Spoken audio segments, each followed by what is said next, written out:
When I came here, like I was surprised at the like consumption and the like energy they are using it, because where I come from, the only way they produce carbon is either cooking their food, preparing their lunch and dinner, or maybe breathing. To stop greenhouse gas emissions, to ask the poor country to stop it, is either we have to ask them to stop breathing, you know, or stop cook your food, don't eat your meal.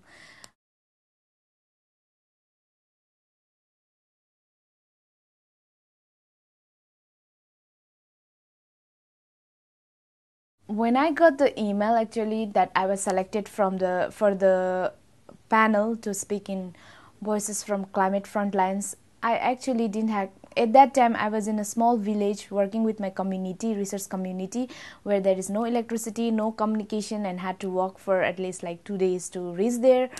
I didn't know that like I was selected already, because I was there without no any communication with the people who don't know what is the concept of climate change, although they are bearing the impacts, with the community, with the woman who never got the opportunity to go to school and doesn't even can run a small woman group, with the woman who does not know the skills of banking or documenting so that they can run their own group. So when I returned to the district center after walking a whole day through small trails damaged by landslides, when I came back and checked my email in a really, really slow internet, I had to even check my Gmail in basic HTML format.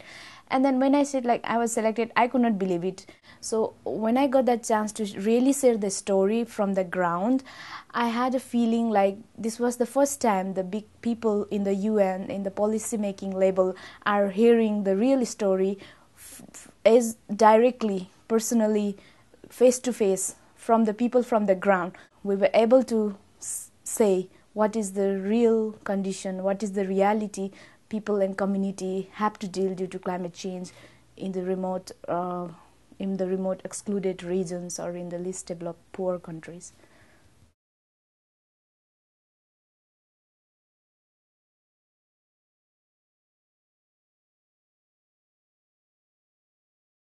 Every year they have been losing crops and pasture lands due to landslides, and there is reduce in fruit production, there is drought, and there is like a scarcity of drinking water facility because of their the water resources are drying up. These are some of the impacts of climate change in their life.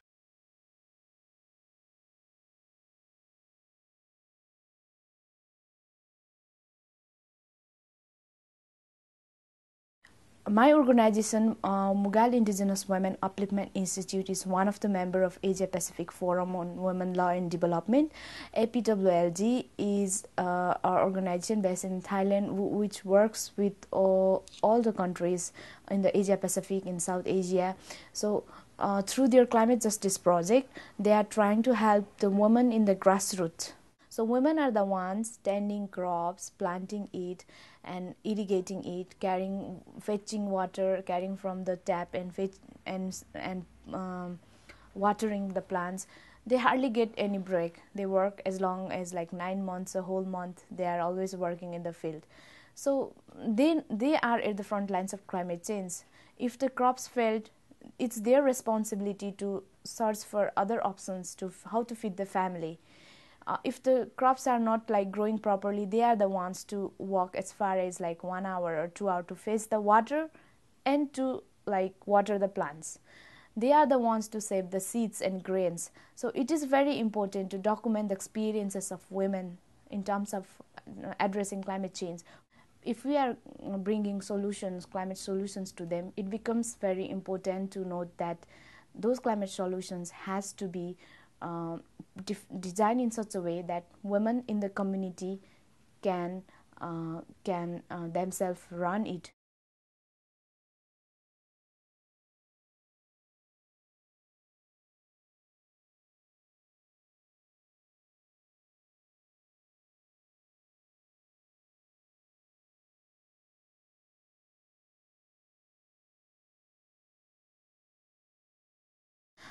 In People's General Assembly, most of our attendees, like those who attended, are our friends and are coping the same kind of problem we are coping back in the community. So we don't have to explain much to them what we are going through and what we need to do.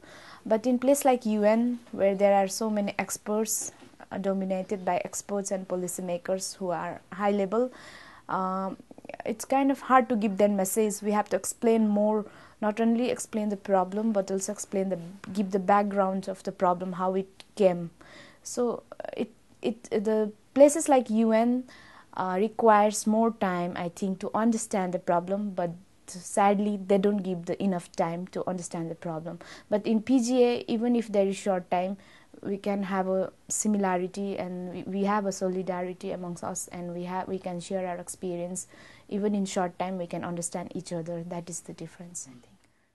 But Bill Gates' total income is more than what my country's total budget is. So this is not just, this is unfair. So this kind of system we want to change. How can one country's total GDP could be less than just one person income?